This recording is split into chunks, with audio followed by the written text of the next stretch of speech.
Hi guys, so I don't have any script or notes for this video. I just wanted to sit down and have a chat with you guys about how I feel about 2017 and my hopes / goals for 2018.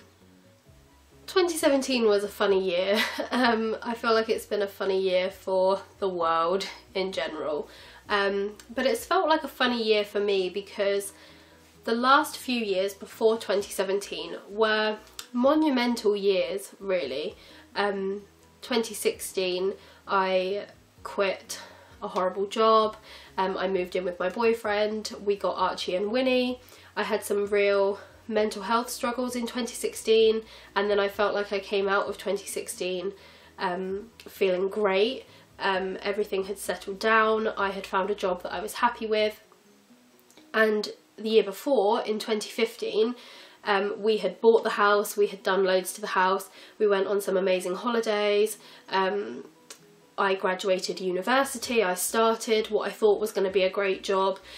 So I had a couple of like monumental years in the run-up to 2017, and then this year has been just not really anything. You know, you have those years where you feel like you haven't really advanced in your career, you haven't really completed any of the goals that you set for yourself, and you haven't really done anything great. That's how I feel this year. You know, we didn't even go on holiday this year because unfortunately we had a bit of money stress in the summer, so there wasn't even that, you know, and I just feel as though 2017 has been a bit of a letdown for me, personally. That's not to say that there weren't some great moments.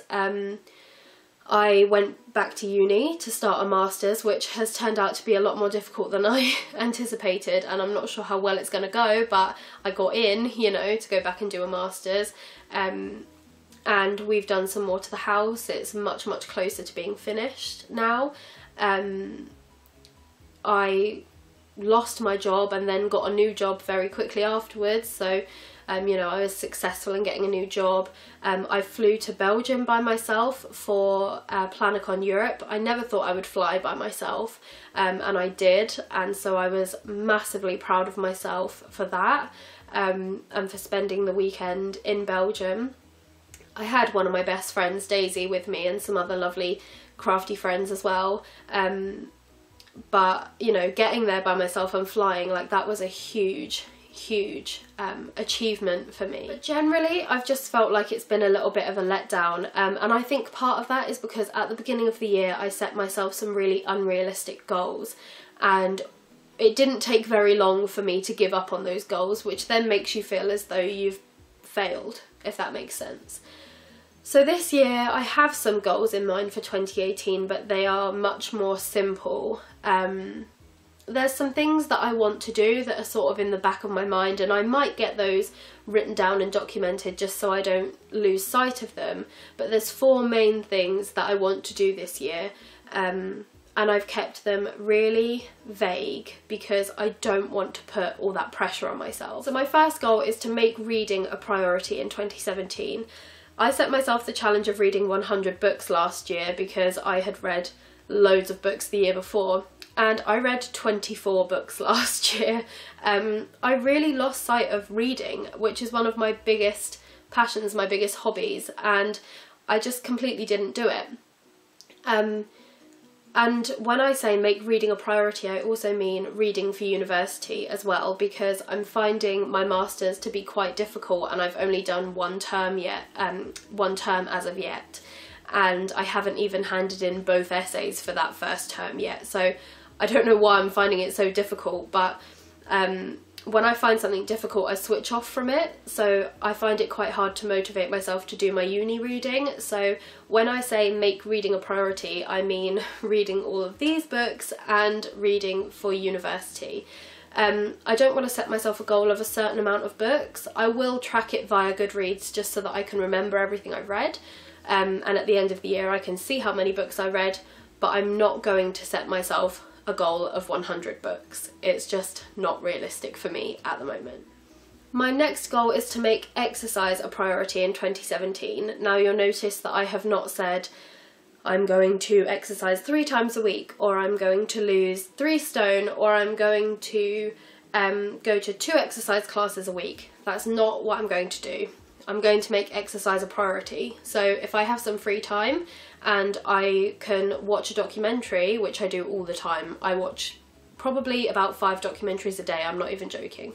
I have them on in the background all the time. But yeah, so if I have a free hour and I haven't got anything to do, I'm going to exercise if I feel up to it. So I want to start running again, but I'm not going to put pressure on myself to say you have to run this far and you have to do it 3 times a week. I'm not going to do that. I'm just going to say if I have the free time, exercise is a priority, and I'm hoping that that is a healthy way of looking at it. And if you follow me on Instagram, you'll have seen a post from me recently about my weight gain, because I've gained a lot of weight. Like, those of you who have followed me for a few years, you can tell that I've gained a lot of weight. But I think I have a healthy approach to slimming down this time, and it's going to be all about not putting pressure on myself. So we've got make reading a priority and make exercise a priority. Next up, we have save money. Now, again, that's really vague, but in my mind, I'm saving for a new puppy. Will is not 100% on board with this yet, but I would really like a 3rd dog. Winnie is a lot older than Archie. She doesn't play with him. She doesn't like to go on long walks. And I feel like Archie really could have done with a pal closer in age. And like, I don't really know anyone with friendly enough dogs for Archie to play with, because he is nervous. So I would like to get Archie a little friend. I would really like a miniature dachshund again, a long-haired one this time, and they are expensive. Even to rescue one is expensive, or to rehome one. So I would like to save up money so that I have that money there, so if the perfect dog or puppy comes along at the perfect time, which for me would be summer holidays, then I have the money to do so. So save money. It's quite vague, but in my mind, I'm saving for a puppy. And if not a puppy, if Will really puts his foot down and says he doesn't want another dog, then that money will go towards a big holiday. My last goal is the one that I actually think I'm going to struggle with the most, although I think exercising is going to be hard for me because I'm the laziest person I know, but this one I think is going to be hard, and it is spend less time on my phone. Yeah. My generation was probably the last generation that weren't, like, we weren't raised with technology. I didn't have internet till I was about, I think we had dial-up internet when I was about 11 or 12, but I never used it because the internet wasn't for children. And then we got Wi-Fi when I was about 13, maybe even a little bit older than that.